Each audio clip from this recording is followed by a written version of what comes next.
Hello everyone, Mike Heck coming back to you on my 3D printer build vlog. Wanted to talk a little bit today about where I'm at and some of the things that can happen when you're trying to do 3D printing. So recently I got all the parts for the frame for the Mega Hypercube, which you can see right here. It's missing the X and Y gantry and the Z gantry right now. Those parts are on order from Banggood since I could not get them through another source that was local. You can see that it is a fairly large build volume. I'm going to show you with a tape measure here. So if you look, this from here to here is a little over a foot. I'm probably going to be adjusting that based on whatever I get for the actual heat bed. And then from here to here is well over a foot.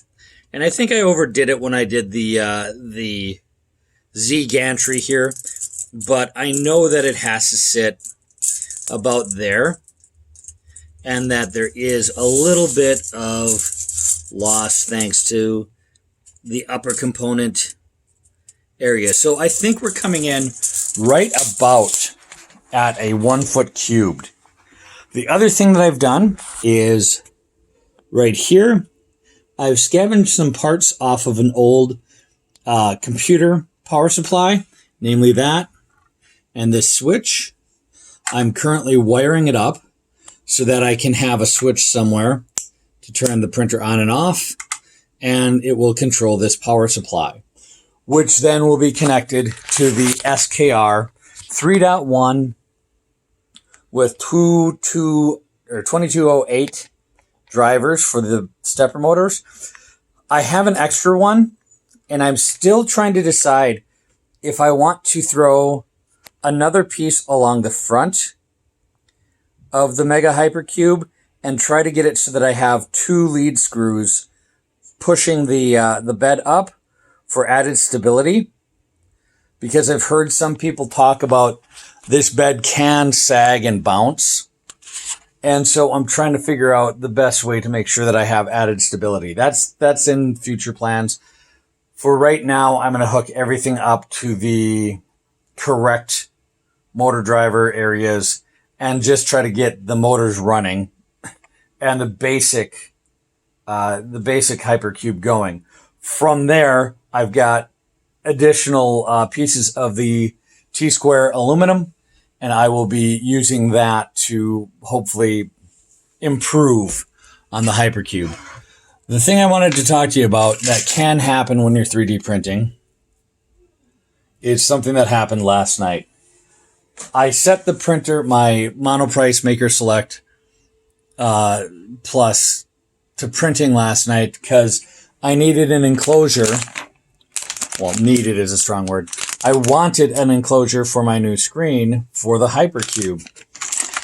And so I set it going, and unfortunately what happened is the BL Touch, the pin, got sheared off somewhere. So this morning when I woke up, I saw my BL Touch flashing, and the pin was simply gone. There's 2 things I'm going to do to try to remedy this situation. Number 1, I'm going to change how the BL Touch is mounted on that printer. I'm going to move it so that it's mounted on the top of where it's at right now instead of on the bottom like I have it. And I'm going to shave down that mounting block that it's in. And I'm going to do that by printing it out again on my Elegoo Mars so that I have a new one. The other thing is, unfortunately, that means that printer is out of commission until I get a new pin.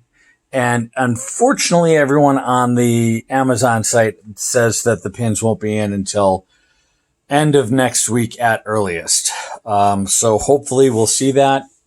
I'm hoping that I'm wrong. I'm hoping that the delivery date is updated, but I'm going to try to finish off making the Hypercube as much as I can in the next couple days and get that going. The other thing that I did, the one thing that I did get accomplished when the printer was running, is I got the other half of that Jedi Temple mask done. But because it's a small format printer, or smaller than I'd like format printer, the Jedi Temple mask is printed in 4, 5, 6 parts. So here are the other 2 parts. And what I have to do to get them to stick is I'm going to have to take mix up some epoxy resin, put them together, and clamp them together with some woodworking clamps, basically, to keep them together for the 5 minutes that it takes the epoxy to set. Once that's done, I will try to attach them to the other part of the mask that's already done with the front and the back.